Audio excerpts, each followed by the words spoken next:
Transcription number 122, speed 100 words per minute, start. The Planning Commission has made various estimates about our resources, and they are based on a great deal of thinking and calculation. Nevertheless, they depend on so many uncertain factors. A person who is more optimistically inclined may make a better estimate, better in the sense of more hopeful estimate, while a pessimist may make a less hopeful estimate. Nobody can challenge it. For my part, I have an invincible feeling that in the final analysis, the resources of India are considerable in our people's capacity, ability, and energy, and the question arises how to reach them and how to tap them to the best advantage. I think this can be done by the realization by the people themselves that it is worthwhile doing so, by their full cooperation and the like. It can never be done by government decree or by an order from above. Therefore, it becomes important that our people should realize and understand fully what this process of planning is.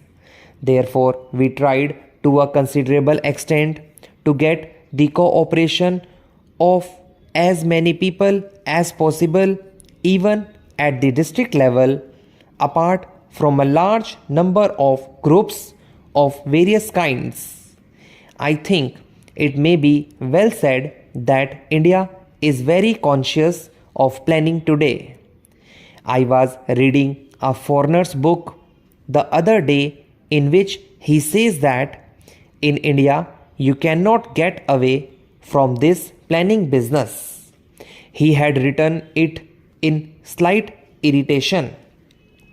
Whatever you talk about, somehow they lead you to the question of planning as though everything depended on planning everywhere.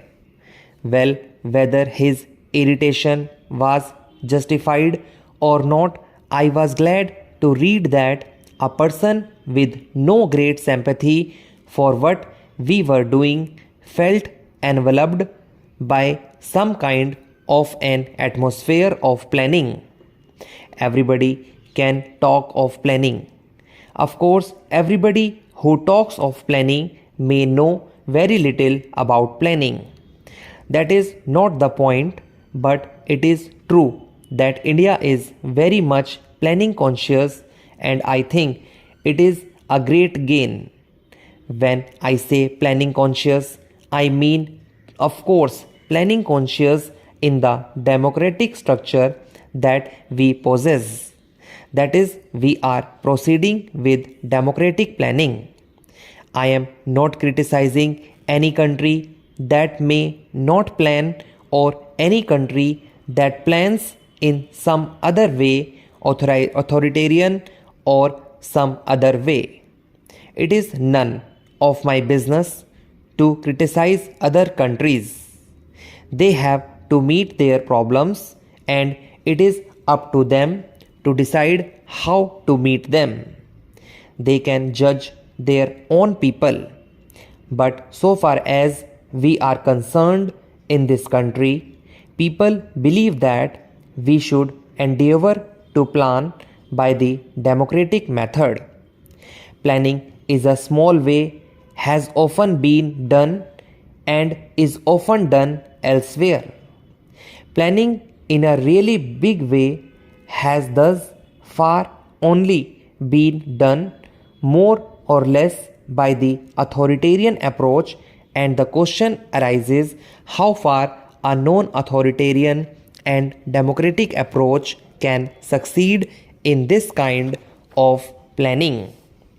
I believe it can, and not only that, I believe it can ultimately succeed better, nor perhaps in yielding such great results quickly, but in laying a surer foundation and more effective foundation, not only for planned growth but for the type of society which we wish to develop in this country. Now, we talk about the future in terms of socialist pattern of society, and that can be interpreted in a variety of ways. I would beg this house to try to consider these great problems without using as far as possible words which have an emotional connotation, because then it becomes a little difficult for us to argue about the real thing. We want a society in this country where there is equality, where there is social cohesion, where there are no firm classes separated from each other, and where there is opportunity for every single individual. Naturally, how far an individual takes advantage of that opportunity depends a great deal on that individual, on his physical or mental or spiritual or whatever it is make up, because everybody is not alike. It is obvious that everybody is not either mentally or physically alike, but we should always ensure the same measure of opportunity to everyone. Now, it is not enough to say that we shall ensure the same measure of opportunity if the measure of opportunity is so low that there is practically no opportunity. It then does little good to say that everybody is getting the same measure of opportunity. It is not much good saying that everybody has the same measure of opportunity on poverty level, because that means lack of opportunity to everybody. Therefore, in order to give that opportunity, we have to have something to give. That is to say, we have to get out of poverty and lack of opportunity. We have to produce wealth, because only out of that can we produce the things that are necessary for people to have that opportunity we crave for. So it comes round to our producing the things that we require. When we use the word wealth, of course, there is no significance except in regard to the physical things that we require, whatever we may require, whether it is food or clothing or housing of hundreds and thousands of other things that are necessary. Education, health, and all that are the things that we require and that we want to place before everyone. How do we do that? There was considerable argument about a year ago about what was called physical planning and financial planning, as if there was an inherent contradiction between the two. Many people thought that the use of this term physical planning was dangerous and was meant to turn our approach in a wrong and harmful direction. Now, I do not understand how there can be any planning of any kind without physical planning.